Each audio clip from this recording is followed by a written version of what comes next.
আমি গেছিলাম কটকে চোখের ডাক্তার দেখানোর জন্য। ওখানে গিয়ে দেখলাম খুব সুন্দর সিস্টেম।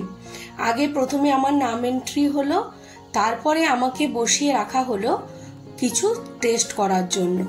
টেস্টগুলো করলেন ওখানের এক মহিলা। আমার প্রেসার চেক করা, আমার দুটো চোখে সুন্দর করে চেক করার পরে ডক্টরের কাছে আমাকে নিয়ে যাওয়া হলো। ডক্টর দেখার পরে বললেন আমার চোখে সেরকম কোনো সমস্যা হয়নি, খালি অল্প একটু পাওয়ার এসছে। যাই হোক, উনি চশমা দিলেন আর ওষুধপত্রও দিলেন। এই জায়গায় কটকে আপনারা চোখ দেখাতে আসবেন, সত্যি বলছি অল্প টাকায় এত সুন্দর সিস্টেম যে একবার এলে বারবার আসতে ইচ্ছে করবে। ভুবনেশ্বর থেকে আমাদের কটক প্রায় 40 মিনিটের মতো লাগে।